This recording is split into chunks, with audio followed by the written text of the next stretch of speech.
La télé d'ici ce soir consacre cet autre épisode à un drame qui s'est produit pas plus tard qu'hier, donc il y a moins de 24 heures. 4 victimes, 4 personnes décédées, 34 victimes au total, si l'on compte les blessés et les personnes en situation difficile en ce moment. Les faits se sont produits dans la commune de Cocody, dans le secteur de Engré, 8e tranche. C'est le 7e accident connu de ce type en 3 ans, depuis 2019 plus exactement. Ce soir, on va parler avec 2 interlocuteurs assez crédibles. Siliki Sangaré, président de la Chambre nationale des promoteurs et constructeurs agréés de Côte d'Ivoire, et Marius Komoué, président du Conseil national des organisations de consommateurs. Tous les 2 vont tenter à leur façon de nous éclairer sur ce drame, sur les causes, sur évidemment les mesures à prendre aussi pour éviter, pour se prémunir contre de tels scénarios à l'avenir. On va en parler tout au long de cette émission. On reviendra évidemment sur des images assez chocs et aussi sur tous les débats qui ont alimenté cette autre situation qu'il faut fortement déplorer. Ce sera l'essence de la télé d'ici ce soir. On retrouvera évidemment en début d'émission les incontournables, la glissade, le kiff du jour. Glissade de glisse et le kiff du jour de l'INSEE. Et puis on parlera évidemment de ce sujet en grande partie tout au long de cette émission. Dans la télé d'ici, l'essentiel de ce que vous êtes toujours en droit de savoir ici. Bonsoir, bienvenue.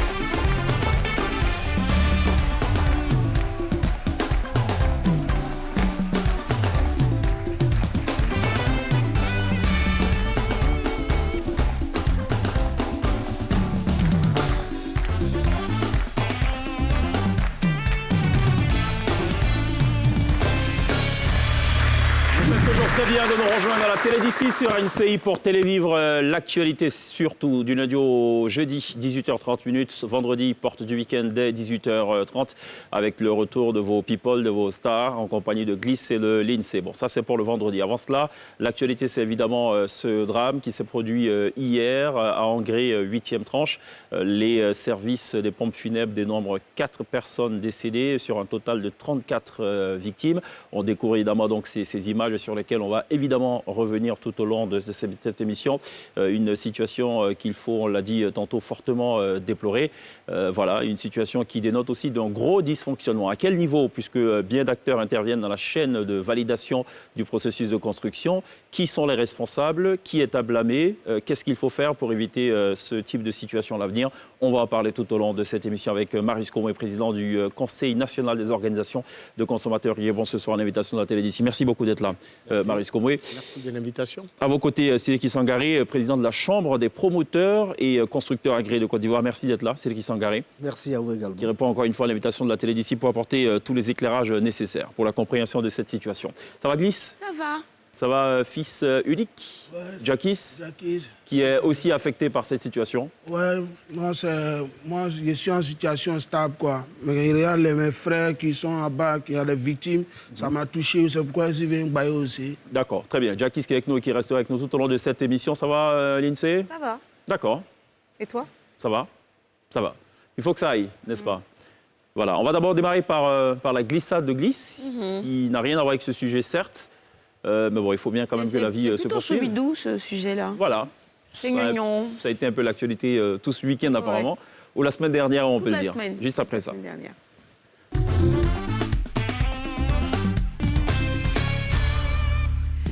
Alors, comme on disait, ils sont nombreux, ces enfants, à avoir revêtu leur plus beau costume, leur plus beau déguisement à l'occasion du dernier Mardi Gras. Seulement, parmi eux, il n'y en a qu'une seule qui a retenu l'attention de toute la toile, de toute la population ivoirienne et bien au-delà. On est tombé sous le charme de ce joli petit minois. Elle est habillée en commissaire. D'ailleurs, on l'a baptisée commissaire Tétine, en raison de la tétine qu'elle arborait justement ce jour-là. Et elle a été reçue par la plateforme Police Secours de Hassan Keïta et toute son équipe. Elle a aussi été reçue par la suite par le directeur général de la police nationale, Youssouf Fama. Donc on va Youssouf Kouyaté. Youssouf Kouyaté, on va regarder un petit peu ces images-là, quand elle arrive un petit peu comme une star. C'est clair.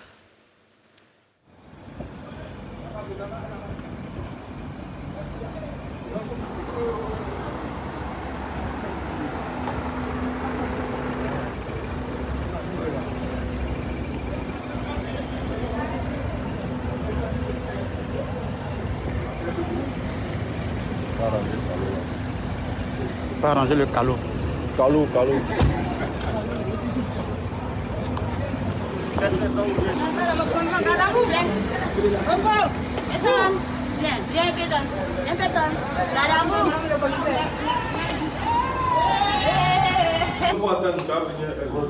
C'est ton collègue là.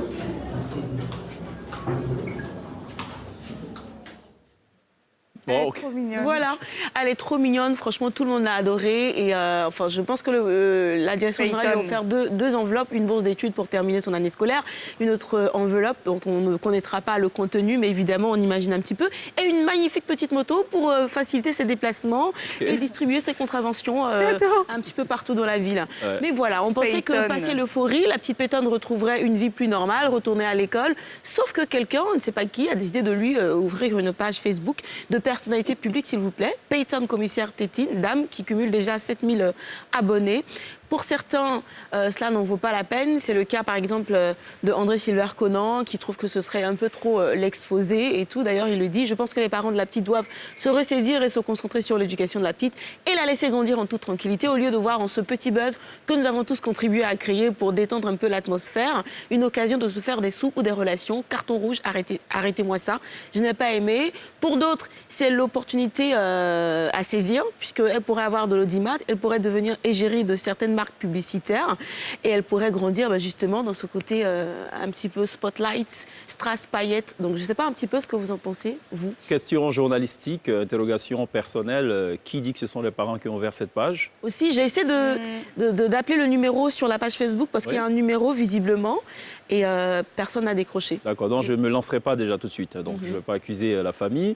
Deuxièmement, avec tout ce qui est reconnaissance, intelligence artificielle, ce qu'il faut redouter, c'est que cette jeune fille, plus tard, découvre en fait qu'elle n'a pas de vie privée. Parce qu'en fait, avec les détections de tous les paramètres biométriques et tout ce qui va avec, elle sera taguée un peu partout. C'est ça. On va la tracer en quelque sorte. Et c'est peut-être ça aussi le danger. Voilà. Bon, après, ce n'est qu'un avis. si ce ne sont pas ses parents qui créent, pourquoi ils laissent faire? Et même si ses parents ne créent pas, forcément, il y a des petits malins qui vont aussi créer une page à son effigie. En fait, on n'est plus à l'abri du détournement de son image par des tierces personnes. D'accord, très bien. Merci Glisse pour cette glissade. Je vais quand même me faire fort de rappeler quelques incidents ou accidents de ce type, qui date d'il y a seulement 2019, 2020, 2021.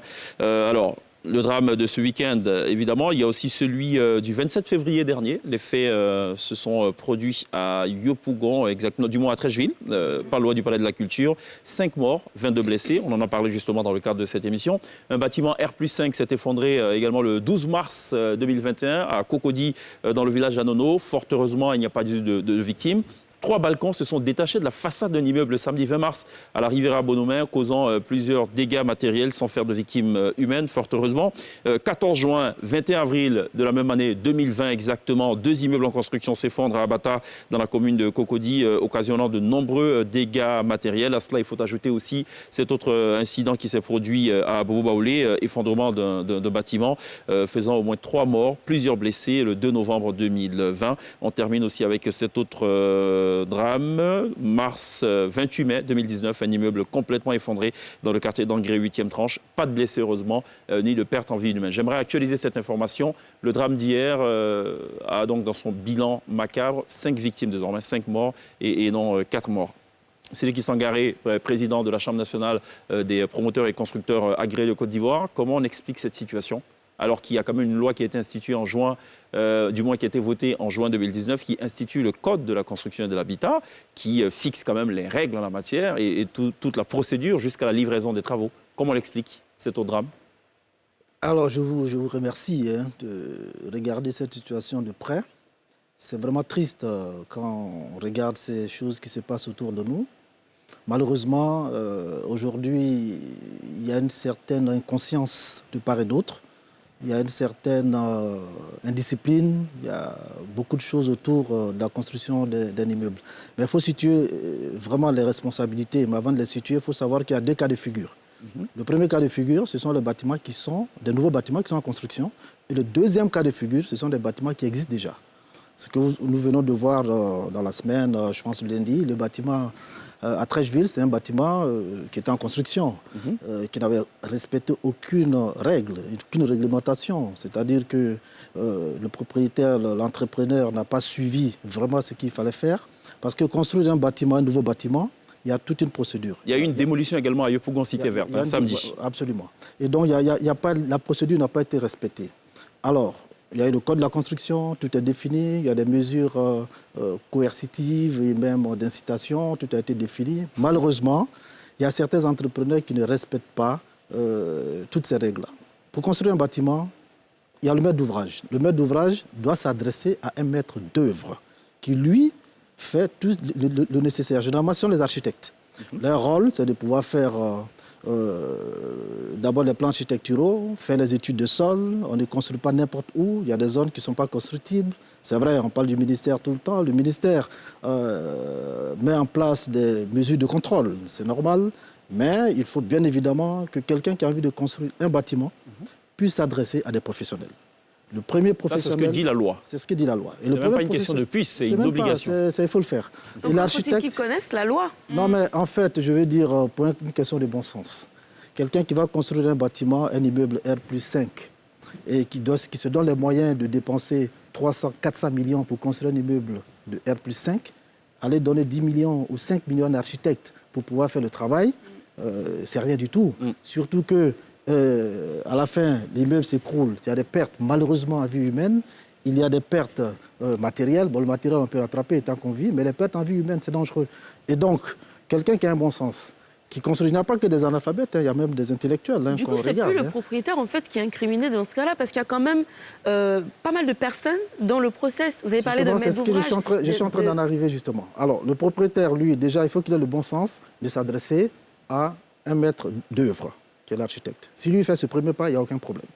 Alors le maître d'œuvre qui est l'architecte connaît la réglementation, qui connaît le code de la construction, va s'adresser à des professionnels autour, c'est-à-dire qu'il y a un cabinet conseil qui va venir faire des études de sol, des études géotechniques, qui va définir l'environnement avant de faire même les ACD. On sait très bien les zones qui sont constructibles ou les zones qui ne sont pas constructibles. Donc, il y a toute une paperasse qui doit être évidemment mise en place pour pouvoir respecter. Et donc, lui, il fait le dossier, il demande le permis de construire. Ce permis de construire est délivré suite à une commission qui est mise en place pour pouvoir vérifier tout ça. Une fois que c'est vérifié, il faut une corrélation maintenant entre le papier et la réalité sur le terrain. Et sans permis de construire, normalement, on ne peut pas construire. Non, pas du tout. Et pourquoi parfois on voit des immeubles en construction, mais il n'y a même pas de permis de construire? Justement, donc ceux-là sont évidemment en porte-à-faux avec la loi. Et donc, justement, il y a une brigade au ministère de la Construction qui doit accentuer le contrôle. Et même les voisins doivent signaler s'il y a un problème. La brigade d'investigation et le contrôle urbain. Voilà, pour pouvoir signaler ce qui se passe. Parce que le plus dangereux, c'est de laisser faire prospérer autour une construction, vouloir couvrir quelqu'un pour du matériel et malheureusement, à la fin, on se retrouve... C'est important ce que vous dites. Vous dites les voisins doivent pouvoir signaler. Il faut signaler. Mais comment? C'est-à-dire que l'État ne peut pas tout contrôler, il faut aussi la collaboration des populations. C'est humainement impossible. Vous voyez, je vais vous donner un exemple. Aujourd'hui, on a des constructions énormes. On parle par année près de... On a 18% de croissance. De croissance et tout ça. Il faut loger tout le monde. Il y a un déficit chronique de logement de 600 000 logements. Aujourd'hui, l'État et le promoteur n'arrivent pas à faire face à la réduction de ce déficit. Donc, évidemment, c'est le secteur privé qui construit. Pour créer un patrimoine locatif, c'est très difficile parce que ça nécessite beaucoup d'argent. L'État n'a pas les moyens. Donc, c'est le privé qui le fait. Et ce privé, en le faisant, malheureusement, dans leur ADN, c'est de pouvoir faire des bénéfices. Il n'a pas du gain. Tu comprends? Et donc, quand on arrive à cette situation, on se retrouve en porte-à-faux. Alors, donc, aujourd'hui, quand on regarde autour de nous, il y a 80% de tout ce qui est construit en location. Les propriétaires, c'est autour de 20%. Et il y a aussi beaucoup malheureusement, de inhabitées. Non, inhabitées, oui, parce que bon, il y a la VRD primaire à faire autour, ainsi de suite. Mais pour revenir à notre thème, si aujourd'hui, quelqu'un commence à construire et que, évidemment, il y a déficit de logement, vous savez, les loyers sont très élevés, mais ça n'empêche pas.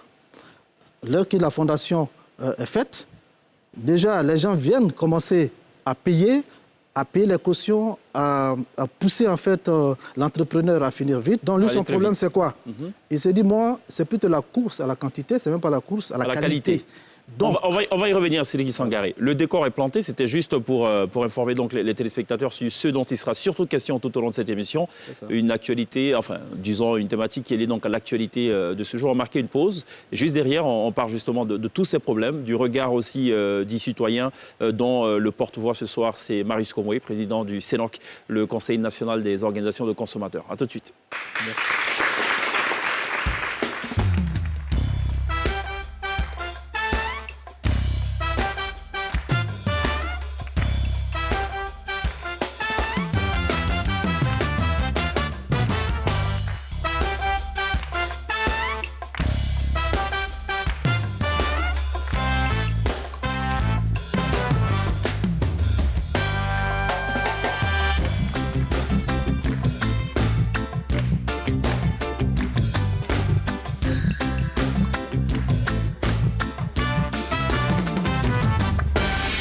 Retour sur le plateau de la Télévisie, une Télévisie dominée ce soir à une écrasante majorité par la thématique liée donc à l'effondrement de bâtiments hier dans le secteur de la 8e tranche. C'est à Angry, dans la commune de Cocody. On dénombre malheureusement 7 personnes décédées ce soir. Au total, 34 victimes dans cet autre drame qui constitue donc au risque de se répéter le sujet majeur de la Télévisie ce soir. Avant cela, j'ai 2 actualités majeures pour vous. 2 actualités. La première, elle concerne la lutte contre la vie chère. Et c'est un sujet qui concerne hautement et intéresse hautement Marius Komoué, puisqu'il était avec nous pour en parler. Alors, l'État, le gouvernement a décidé de 9 mesures assez forte quand même pour préserver le pouvoir d'achat des populations. Je vous les donne assez rapidement. C'est la subvention partielle des prix des produits pétroliers, notamment le gasoil, pour éviter l'impact sur le coût de la vie, pour un montant d'environ 55 milliards de francs CFA. Le plafonnement sur une période de 3 mois des prix de l'huile de palme raffinée, du sucre, du lait, du riz, de la tomate concentrée, de la viande de bœuf et des pâtes alimentaires. L'élargissement de la liste des produits de grande consommation et services dont les prix sont, il faut le rappeler, réglementés. L'instauration du principe de l'information préalable et de concertation avant toute augmentation des prix des denrées de grande consommation pour une période de 6 mois. La soumission à autorisation des exportations de produits vivriers de grande consommation, notamment la banane plantain, le manioc et les dérivés, la tiquet, le placali, ça va intéresser Glisse, l'igname, le riz local, afin de garantir la desserte des marchés intérieurs, l'allocation d'un appui financier aux acteurs du vivrier afin de faciliter l'approvisionnement de marché, le démantèlement immédiat des barrages routiers illégaux et l'information des acteurs économiques et des populations sur les barrages réguliers, l'intensification de la communication en vue d'informer les consommateurs sur les prix pratiqués, la disponibilité des produits de grande consommation et l'évolution des cours des produits et intrants sur le marché international, enfin le renforcement de la surveillance du respect de l'affichage des prix des produits réglementés. Ça, c'est pour la première actu. La deuxième actu, elle concerne la Covid-19, avec cette annonce qui va soulager les voyageurs en partance de la Côte d'Ivoire ou vers la Côte d'Ivoire. Le gouvernement qui annonce l'allègement du contrôle sanitaire à l'aéroport Félix Houphouët-Boigny. S'agissant des passagers à l'arrivée, pour les voyageurs à destination de la Côte d'Ivoire, présentant la preuve d'une vaccination complète, le test PCR n'est plus exigé comme document sanitaire de voyage. Pour les voyageurs non ou incomplètement vaccinés à destination de la Côte d'Ivoire, la preuve d'un test PCR négatif est exigée comme document sanitaire de voyage. Ça, c'est pour la première catégorie. Il y a la deuxième catégorie, celle des passagers au départ de la Côte d'Ivoire. Donc, les voyageurs présentant la preuve d'une vaccination complète sont dispensés de test PCR à destination d'un pays ne l'exigeant pas comme document sanitaire d'entrée. Et les voyageurs non ou incomplètement vaccinés, la preuve d'un test PCR négatif s'impose. Enfin, la validité des résultats du test PCR passe désormais de 48 heures à 72 heures. Et le ministère de la Santé publique et de la couverture maladie universelle et le ministère des Transports adoptent donc cette nouvelle mesure qui entre en vigueur à la date de signature, c'est-à-dire le 7 mars. Voilà ce qu'il fallait retenir. Revenons sur l'actualité majeure. Alors, Marius Komoué, déjà, l'impression du président du mouvement consommateur que vous êtes, vos sentiments à la vue et à la constatation de ce qui s'est passé hier.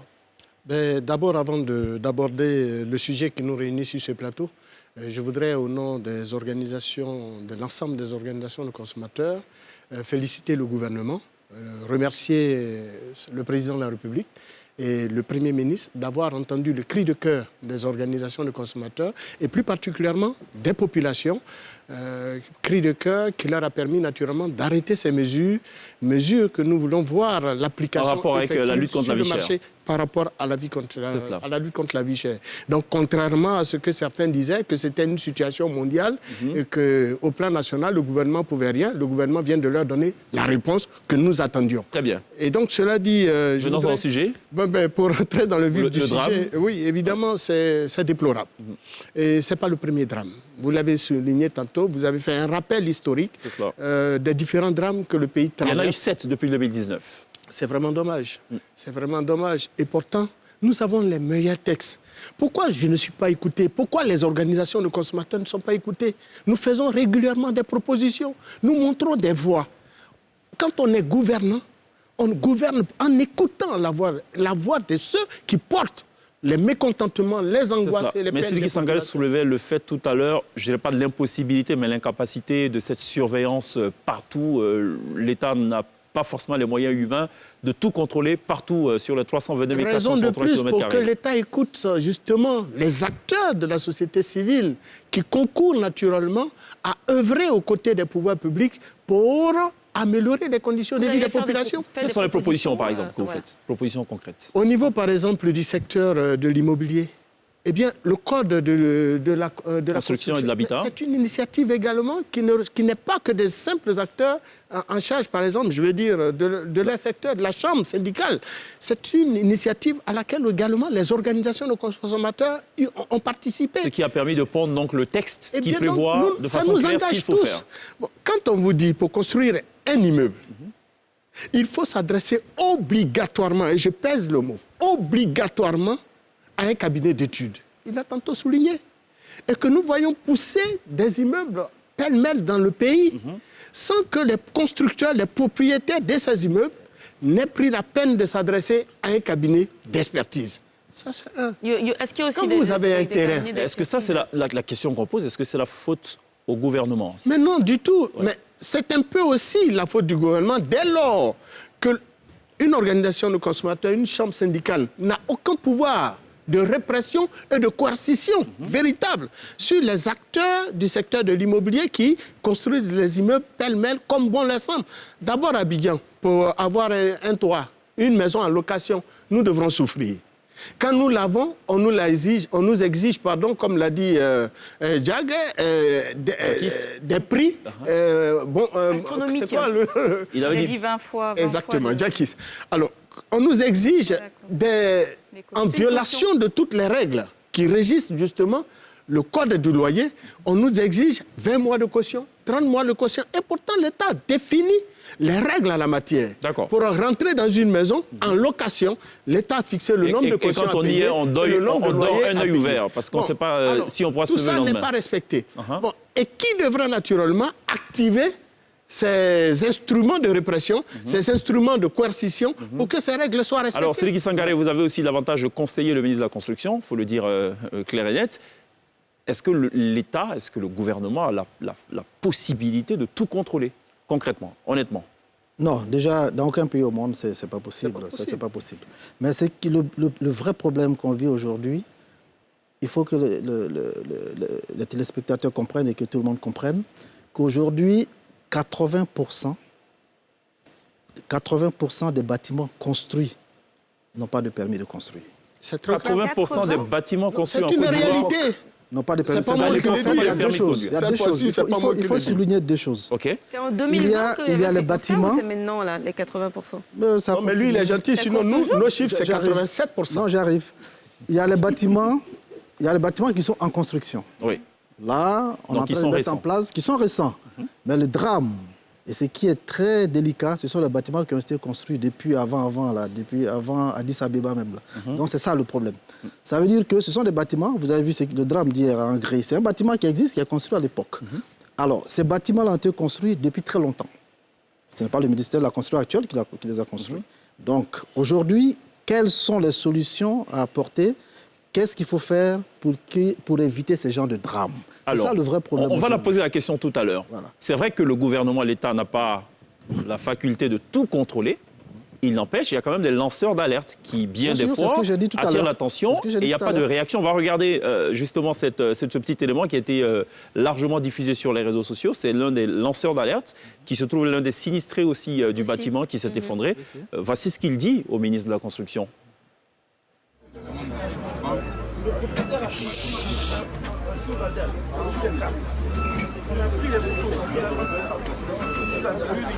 On a pris les photos, on a envoyé ça sur Facebook au ministère de la Construction. Ils ne sont pas venus, on les a rappelés. Ils sont venus, ils ont contrôlé, ils sont repartis. On les a rappelés, encore cette fois-ci on a filmé, on s'est caché pour filmer les travaux. Comment ça a été fait? Parce que ça a commencé à fissurer la devanture de sa maison. Donc on a filmé, cette fois-ci ils sont venus, ils ont saisi que le matériel. Ils sont repartis, le propriétaire a payé de nouveaux matériaux encore. Et maintenant, finalement... Donc le matériel a été saisi. Oui, a été saisi. Oui, effectivement. Et donc, le propriétaire a saisi a payé un nouveau matériel. Il a continué à construire. On s'est caché, on a filmé. Finalement, les gens de la construction nous ont dénoncé auprès du propriétaire. Et finalement, je ne sais pas.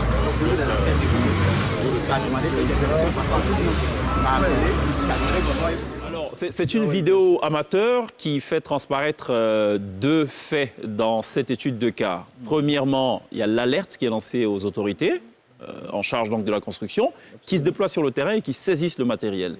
Dès qu'il tourne le dos, le propriétaire du bâtiment continue ses travaux puisqu'il acquiert de nouveaux matériels. Et il le fait, pardon ? Généralement, ils font ça la nuit. Voilà, ils le font nuitamment. OK, ça c'est un cas de figure. C'est cela. Il y a aussi cet autre cas de figure qu'on va regarder, qui nous permet de remonter à octobre 2020. On est à Koumassi-Remblai. Il y a eu une alerte qui a été lancée et jusqu'ici, rien n'est fait. Exactement. On regarde. Koumassi-Remblai. Bientôt 4 ans que Junior Diaby habite cet immeuble de type R+3. Mais depuis quelques semaines, ses voisins et lui ne peuvent plus dormir sur leurs deux oreilles. Que ce soit dans les chambres, au salon, dans le hall, c'est difficile à vivre.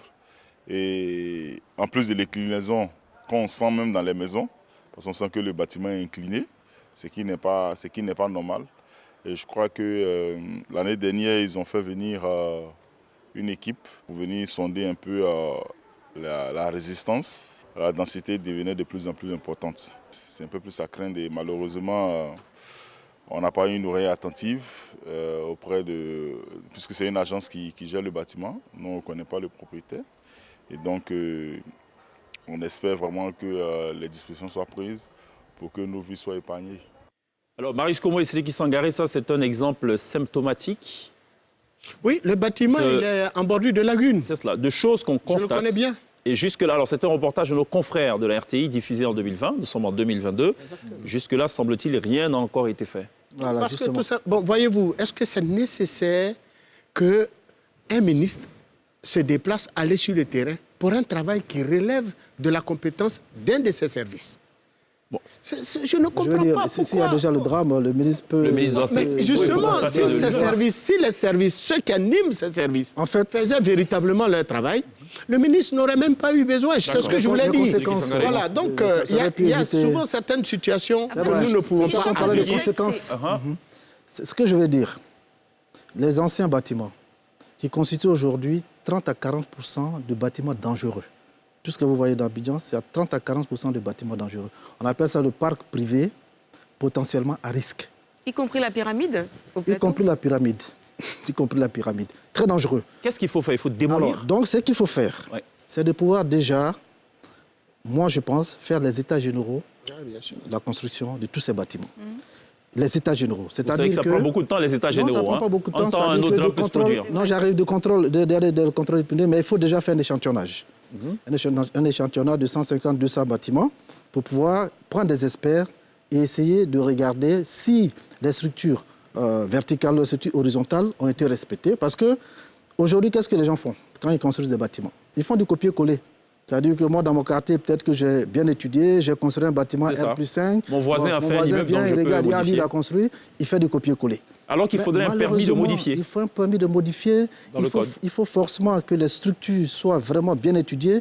Il y en a qui viennent et disent, bon, de toute façon, je fais des fers à béton, je construis les poteaux, c'est plus gros, ça va tenir. Mais ça, c'est la structure horizontale. Mais pour les cas aussi, pour les cas avérés, comme celui qu'on vient de voir, qu'est-ce qu'il faut faire tout de suite? Tout de suite, il faut dépêcher des experts pour aller refaire le sondage, pour bien faire.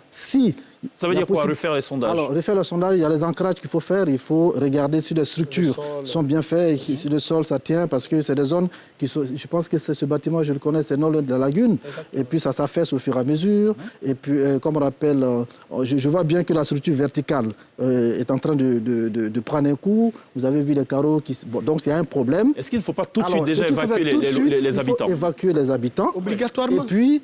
bien vérifier et s'il y a lieu, démolir le bâtiment. On attend que ça s'écroule, ça s'effondre pour venir maintenant... J'aimerais qu'on regarde quand même ce qu'a dit le ministre Bruno Koné sur sa page Facebook. On va l'afficher là maintenant. Il rappelle en gros le drame et je le lis. Dans la nuit d'hier, nous avons malheureusement connu un nouvel effondrement d'immeuble. J'adresse mes condoléances à toutes les personnes qui ont perdu un proche dans cet accident, ainsi que mes encouragements et mes vœux de prompt rétablissement aux blessés. En la matière, il n'y a pas de fatalité. Ces accidents sont évitables si tous les concernés sont plus conscients de leurs propres responsabilités. Le ministère continuera à monter en puissance dans son action de sensibilisation, mais également de contrôle et de démolition des constructions à risque. Aux premiers responsables des constructions, les maîtres d'ouvrage, je rappelle que le permis de construire est obligatoire pour toute construction en milieu urbain, de même que le recours à un architecte, à un bureau de contrôle ou à un ingénieur conseil pour la conception de l'ouvrage, le suivi et la supervision des travaux au-delà de R+2. Construire est une affaire de professionnels. Ne risquons pas nos vies et celles des autres pour quelques économies en rusant avec l'État et nos lois. Ça vous rassure, ça, Marie Combray? C'est ça, justement. Et donc, il faut de plus en plus amener nos parents, nos frères et nos sœurs, parce que construire une maison, c'est d'abord la structure du sol. C'est également les matériaux utilisés. Ce n'est pas n'importe quel matériel il faut utiliser pour construire un immeuble R+3, R+4, R+5. Le sable même qu'on utilise doit répondre aux besoins de l'ambition du constructeur. Mais c'est d'ordinaire. Est-ce que le dosage est respecté? Il paraît que... C'est ça que je parlais tout à l'heure. Oui. Je veux dire, aujourd'hui, quand on regarde des bâtiments qui sont construits de gauche à droite, tout ce qui est dalles, on se rend compte que le dosage n'est pas respecté. Mais c'est malheureux parce que quand il y a une étude de structure qui a été faite et que tout le dosage, tout est calculé, normalement, il faut un suivi. Exactement. S'il y a un maître d'œuvre qui, lui, embauche tous ceux qui rentrent dans la conception et dans la réalisation du bâtiment, notamment les ingénieurs conseils, les laboratoires qui font les études, qui suivent au fur et à mesure, le dosage sera respecté. Mais si, comme l'a dit tout à l'heure le ministre, si on veut ruser en vouloir faire des économies, malheureusement, le radin il paye 2 fois. Donc, en voulant faire des économies, on se retrouve dans une situation où le bâtiment va s'écrouler. Je reviens toujours aux histoires de bâtiments qui sont des anciens bâtiments. Vous allez remarquer aujourd'hui, quand vous allez dans les quartiers, il y a des bâtiments, dès qu'on voit les unions, on sent tout de suite que les poteaux ne respectent pas. Il y a quelque chose qui ne va pas. Et là, c'est ce que je disais, quand je parle d'états généraux, on sait, on a déjà à peu près regardé ici, comme un peu en Europe, il y a 30 à 40% de ces bâtiments-là qui sont des bâtiments à risque. Marie Combray, qui n'est pas un expert, je vais poser une question directe et j'attends une réponse directe avant d'aller à la pub. Est-ce qu'il faut les démolir, ces bâtiments qui sont... Oui, nous sommes totalement partants et nous demandons tout simplement à l'État de sévir. On ne peut pas laisser nos populations mourir. Très bien. C'est pas possible. Allons à la pub. Je vous en prie. Si on veut que cette chaîne vive. La pub.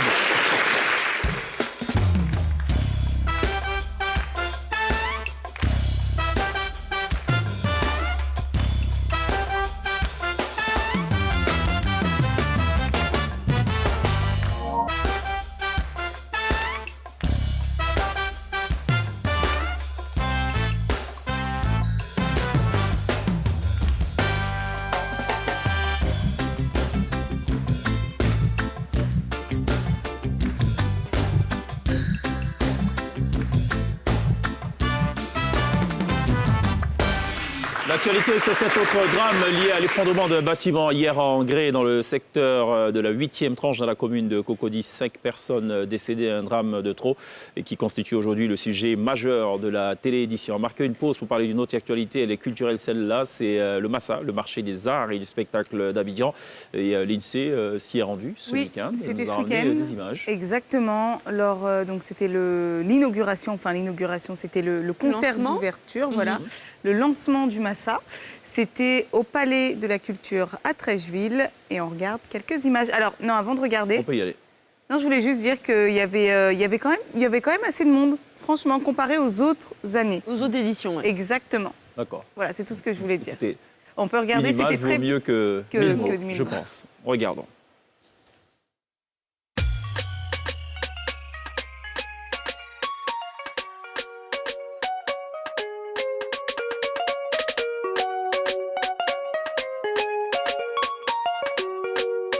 Alors déjà, le Massa en fait la promotion de la culture, donc on est très content, étant une présentatrice télé, donc membre effectif de la culture ivoirienne, donc ça fait vraiment plaisir de voir que les artistes et tout pourront être représentés pendant ce spectacle-là. Je vais faire le déplacement pour suivre le concert de Magic System et puis voir ce que le Massa offre aussi comme prestation et comme stand. C'est ma première fois déjà de venir, donc j'ai voulu voir à quoi ça ressemblait.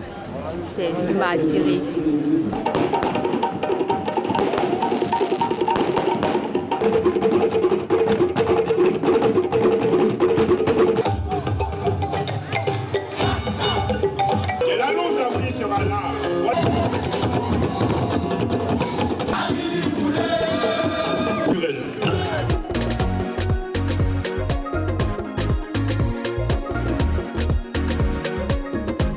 Un truc gigantesque, voilà, un truc de ouf, ce que j'ai jamais vu dans des autres événements. J'aimerais voir ça ici, des artistes que nous connaissons tous, ou de nouveaux artistes également. On aimerait bien que ce Massa-là fasse la promotion de la culture ivoirienne d'abord et ensuite de la culture africaine, de tout ce qui est art et culture ivoirien. Pendant un moment donné, à cause du Covid, il n'y avait vraiment plus de spectacles et tout ça. On est vraiment content de voir que les artistes pourront s'exprimer, les peintres, les chanteurs et tout.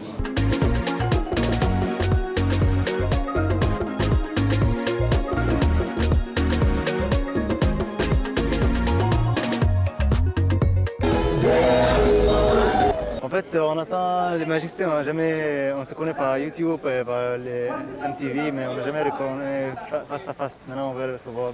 Le groupe Magic System est en pleine concentration. Dans quelques minutes, ils seront sur la scène pour offrir de la magie, pour illuminer cette deuxième édition du Massa. Mais voilà, on est prêt et on va faire le show pour enjailler bien sûr tous ceux qui sont présents.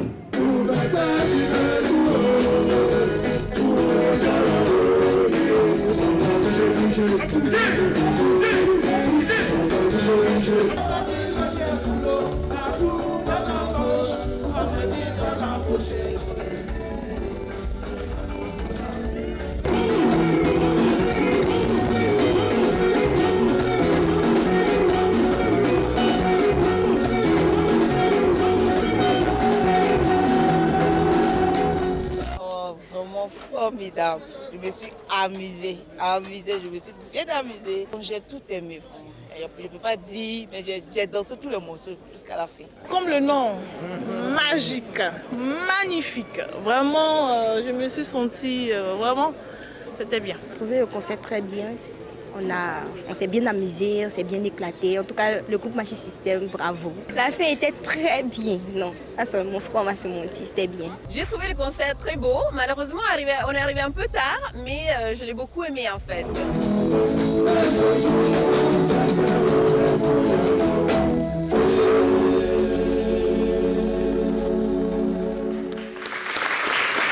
Merci l'INSEE pour ce compte rendu en images, des images valant mieux que 1000 mots. Voilà, on va revenir à ce drame, c'est l'actualité principale dans la télé d'ici ce soir, on l'a dit.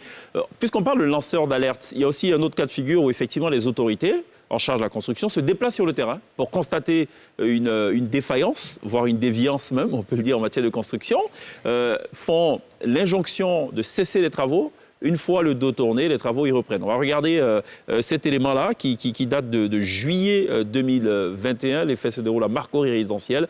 On regarde. En plein cœur de Marcory résidentiel pousse un édifice, un immeuble de 10 étages. Loin de susciter la joie ou l'admiration, il crée surtout angoisse et terreur. Le voisinage l'appelle l'immeuble de la mort. Sur le site, aucun panneau de chantier indiquant le nom du maître d'ouvrage, le maître d'œuvre, l'exécutant ou même le bureau de contrôle. Le propriétaire a d'ailleurs balayé du revers de la main toutes les mises en garde et les demandes d'arrêt des travaux. Le directeur de la construction nous assurait pourtant que les travaux avaient bel et bien été arrêtés. Les travaux sont arrêtés. Mais je pense qu'on va demander aux agents contrôleurs de nous remonter les différentes informations. Stupeur. Les travaux se poursuivent allègrement. Puis, l'immeuble censé abriter 6 étages en compte 10 désormais, selon le voisinage. Séliki Sangaré, est-ce qu'il y a des intouchables en Côte d'Ivoire? Normalement, non. Alors, dans notre métier, il ne faut pas qu'il y ait d'intouchables. Moi, je prends des exemples. Je suis allé dans un pays, je crois que c'était au Vietnam, où il n'y a aucun problème. Il n'y a pas ce genre de situation. Dès qu'on se rend compte que vous êtes en train de construire un immeuble sans permis de construire, que vous soyez le président de la République ou un citoyen lambda, automatiquement vous êtes arrêté et conduit en prison.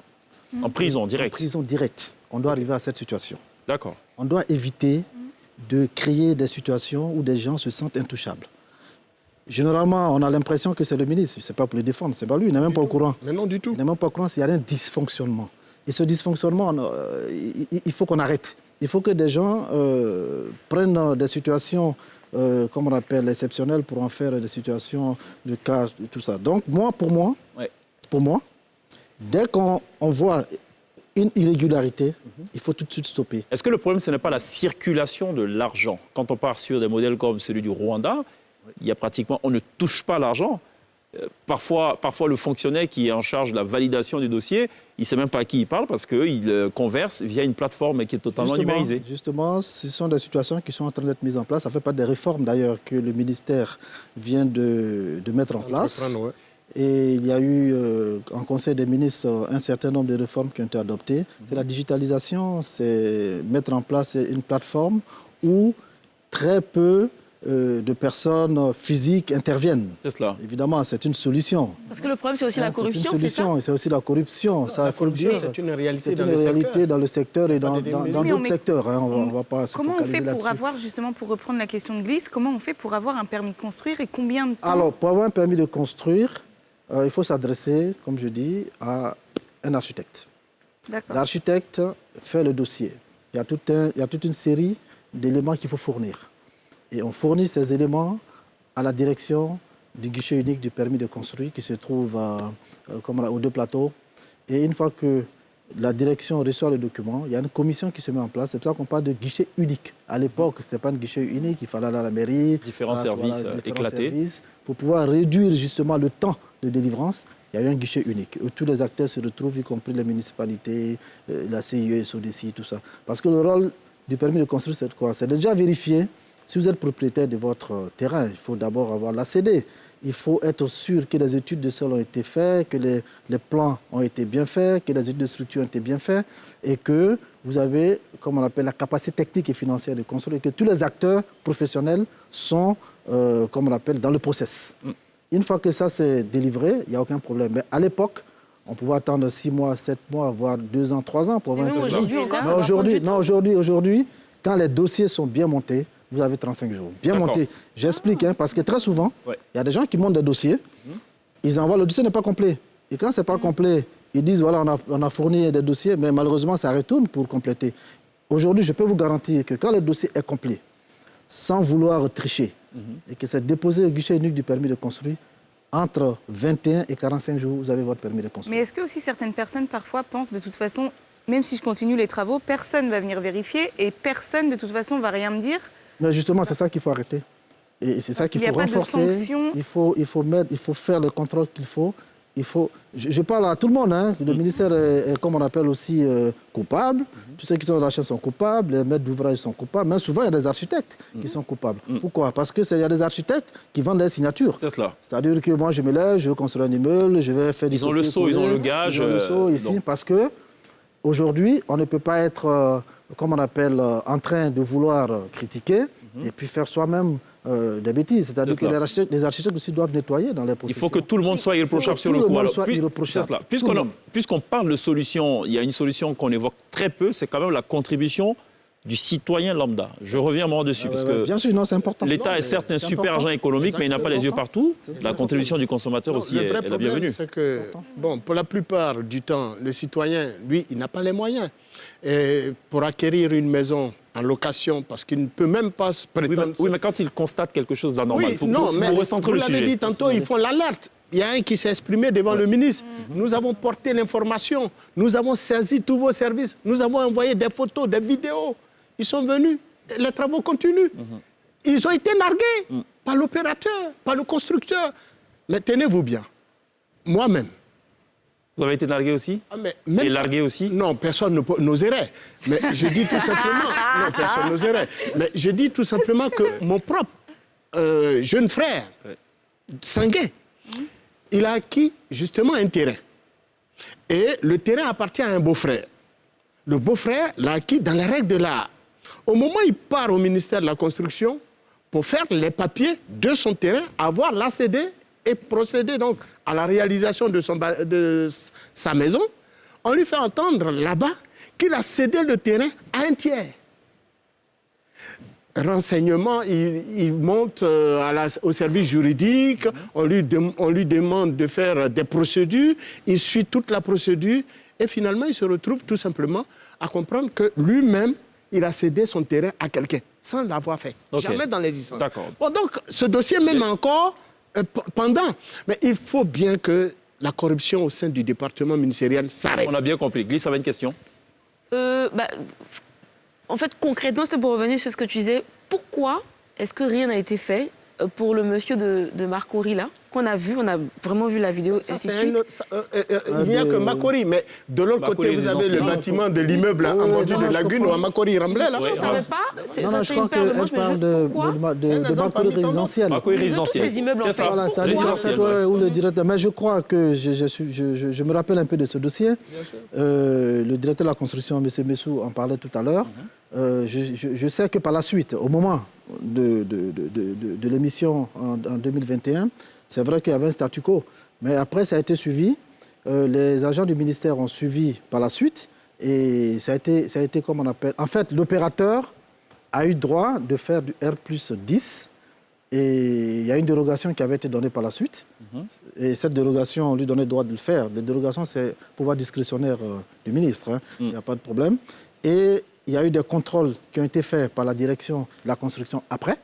Ils ont vérifié si le bâtiment respectait les normes et que l'opérateur avait la possibilité de continuer. Ça a été fait. Je crois que ce débat a été clos par la suite. D'accord. Mais il n'avait pas obtenu au préalable le permis de modifier. Alors, de son propre chef, il a modifié le bâtiment. Non, je crois qu'il a reçu la dérogation qui lui permettait de faire du R+10. Mais par exemple, pour celui du Remblai, c'est ça? Maintenant, par contre, pour celui du Remblai, bon, ça, c'est un bâtiment qui est en train d'être... c'est un bâtiment qui existe encore, qui est défaillant, c'est un bâtiment à risque, c'est un bâtiment dangereux.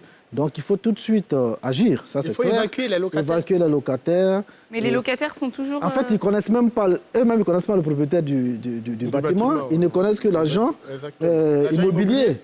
Et ça aussi, c'est une situation Mais dans ce cas, comment on situe les responsabilités? C'est une situation à déplorer. Est-ce qu'il faut aller vers l'agent immobilier? C'est une situation à déplorer. Souvent, c'est des agents immobiliers qui ne sont même pas agréés. Bon, il faut regarder parce qu'il faut ça. aussi... il faut un agrément pour être agent immobilier. Il faut un agrément. C'est une profession très structurée. L'agent immobilier, son rôle, c'est de veiller justement à la gestion de la copropriété, à regarder si le bâtiment est bien entretenu, la maintenance, tout ça. Et dès qu'il y a un problème, il faut signaler certes à l'agent immobilier. Il faut préciser qu'il n'est pas là uniquement pour encaisser les loyers. Justement, pour encaisser les loyers, il faut... Donc, il y a toute une gestion à faire. Voir s'il y a des cas de fissures, s'il y a des isolations qui ne sont pas respectées, en fait la maintenance du bâtiment. Dès qu'il y a ce genre de choses, je regarde même que la structure verticale est en train de s'écrouler. Donc, il faut automatiquement, ça c'est vraiment sans état d'âme, appeler les agents du ministère pour pouvoir passer à l'évacuation des gens et voir, faire des contrôles de structure si ça ne respecte pas, puis détruire le bâtiment. C'est une information lourde là, que vous nous avez communiquée. C'est vrai que le ministre en avait parlé aussi sur les plateformes. 80% des constructions aujourd'hui, aujourd'hui, ce qu'on voit, 80%, ne disposent pas de permis de construire. Il se trouve qu'une bonne frange là, donc, de cette tendance date de plusieurs années en arrière. De 1960 jusqu'à nos jours, il y a eu des constructions. À l'époque, si on doit démolir, on va en démolir. Hein. Alors, malheureusement, il faut le faire. Il y a des pays qui l'ont fait. Il faut regarder, il faut faire des contrôles. Il faut préserver la vie humaine. On n'était pas... Abidjan, il y avait combien d'habitants à l'époque ? Il n'y avait pas 1 million d'habitants. Aujourd'hui, on a 6 millions d'habitants. Aujourd'hui, la densité à l'hectare, c'est très élevé. Et il y a la proximité. Il y a des bâtiments qui existent, des vieux bâtiments qui ont été construits pour R+2. Il y en a qui viennent monter, ils font R+4, R+5. Il faut mettre à contribution les municipalités, mettre à contribution des citoyens lambda, vérifier s'il y a des fissures, s'il y a des problèmes, alerter tout de suite et démolir. Mais ça ne peut pas se faire comme ça. Il faut mettre en place toute une programmation, il faut structurer.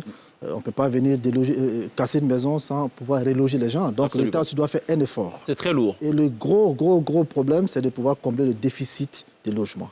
Parce qu'en réalité, c'est parce que les gens n'ont pas la possibilité de se loger, qui ont des problèmes pour avoir un local, qui vont dans ce genre de maisons. Vous voyez, il y a des zones où il n'y a personne, où il n'y a aucun décaissement qui a été fait. On voit un immeuble qui est en train de sortir. C'est-à-dire qu'il n'y a même pas d'étude de sol. Donc, bien évidemment, aujourd'hui, l'immeuble peut être là. Les charges sont peut-être calculées pour recevoir peut-être 100 kilos. On fait une surcharge de 500 kilos, une tonne. Mais évidemment, si le bâtiment a été conçu pour faire 100 ans, mais il est bien évident que dans 10 ans, 15 ans, 20 ans, les matériaux de construction qu'on utilise, ça va s'écrouler. On ne voit ça que plus tard. On se souvient qu'il y a même un bâtiment qui s'est enfoncé jusqu'au premier étage à la Riviera Palmeraie. Il n'est pas tombé, il ne s'est pas équidé, il s'est enfoncé, il est rentré sous Parce terre. que tout simplement, les études de sol n'ont pas été faites comme il fallait. L'étude géotechnique n'a pas été faite. Comme c'est une zone à risque où la nappe phréatique n'étant pas loin, donc le bâtiment à un moment donné, comme chaque jour ça supportait, ça descend et puis c'est parti. Voilà. Qu'est-ce qu'on va faire du propriétaire en fait de l'immeuble? Alors, il faut, dans toute chose, il y a la présomption d'innocence. J'arrive, j'explique, c'est du droit, il faut faire une enquête. Ça, c'est comme ça. Même les résultats sont là. Non, il faut faire une enquête. Il pourrait dire, je ne suis pas moi un entrepreneur, moi j'ai juste financé la construction. On voit quelqu'un en train de tuer, on le voit, on fait une enquête. Et il y a des services qui sont compétents pour cela. Ils font l'enquête, situer les responsabilités. Certes, on parle au chien, on parle aussi à l'os. Le maître d'œuvre qui a fait son business, il a fait avec quelqu'un. Peut-être que les papiers qu'il a reçus, il y a des gens du ministère qui lui ont donné des papiers qu'il ne fallait pas. Donc il faut... Tout est envisageable. Tout est envisageable. Donc il faut faire une enquête, situer les responsabilités.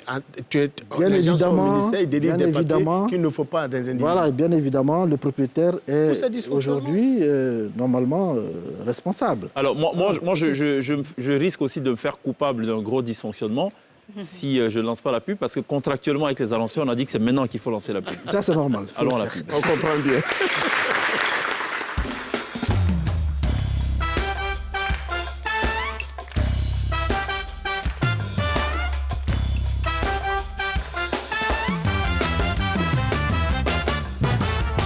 De la télé d'ici, c'est le tout dernier virage de cette émission entièrement dédiée à la situation des bâtiments construits de façon anarchique, et cette information qu'on gardera forcément en mémoire. 80% des édifices ne disposent pas de permis de conduire, et c'est une situation qui ne date pas... De permis de construire. De permis de construire. J'ai dit quoi? Conduire. Je pensais à l'INSEE. Je l'ai. Elle conduit très bien, l'INSEE. Ça, c'est pas... Oui, très bien. Elle conduit très bien, l'INSEE. Bravo. Si. On fera une émission d'ailleurs dessus une fois. Je comprends pourquoi une fois quand on en parlait, elle a dit non, les femmes conduisent mieux que les hommes. C'est ça. Et elle se gare très bien. Elle se gare très bien. Ça c'est rare avec les femmes. On a une pensée évidemment pour ces victimes-là et on croise les doigts pour qu'un tel drame ne se reproduise plus jamais. On a dénombré 7 de ce type depuis 2019. Marius Koumou, merci beaucoup d'être passé en parler sur le plateau de la télévision. De servir les consommateurs. Président du Conseil national des organisations de consommateurs de Côte d'Ivoire. Séliki Sangaré, merci beaucoup. Président de la Chambre nationale des constructeurs et promoteurs et constructeurs agréés de Côte d'Ivoire. Merci pour tous ces éclairages. Glisse, à demain. À demain, Jackie, à demain. Ouais. Lindsay, à demain. Merci beaucoup. On n'oubliera pas évidemment de remercier ce chaleureux public qui nous aura accompagnés tout au long de cette émission. Mais également tous ceux qui nous ont suivis live sur Facebook et qui nous suivront en replay sur YouTube. On marque tout ceci avec de la musique. On clôt tout ceci avec de la musique, avec l'orchestre résident, la T-Band qui nous rejoue ce soir. I Look to You, Whitney Houston, rejoué par Andy. À demain. D'ici là, take care.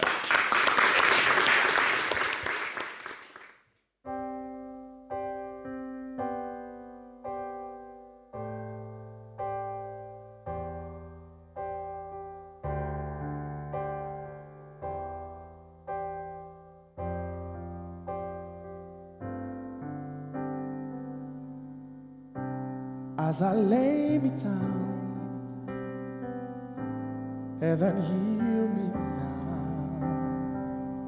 I'm lost without a cause, after giving it my all.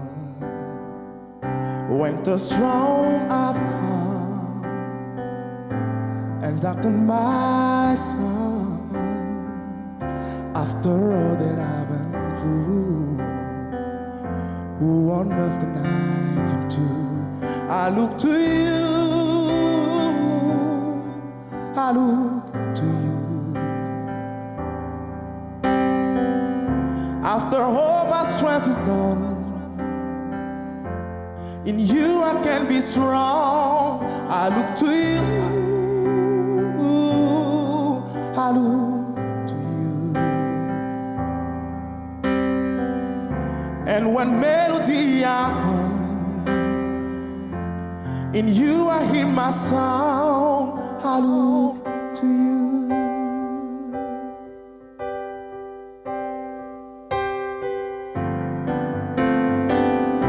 What about losing my breath?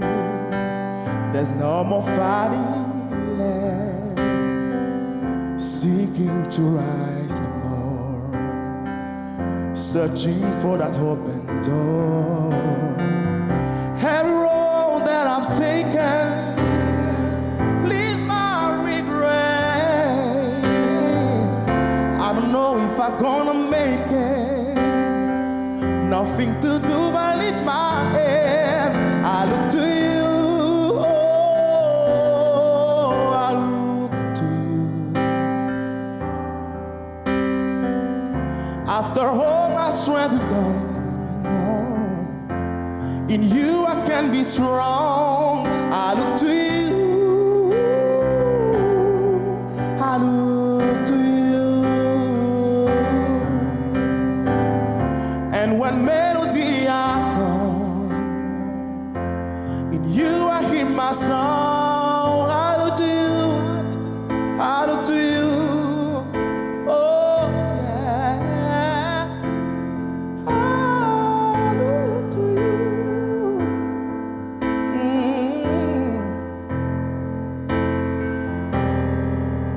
And when melody I come,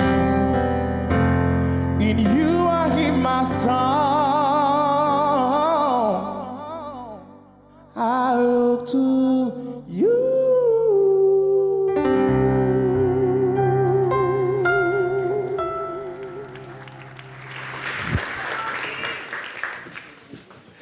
Andy, I Look to You, accompagné au clavier par Kevin. Merci de l'applaudir. Good job.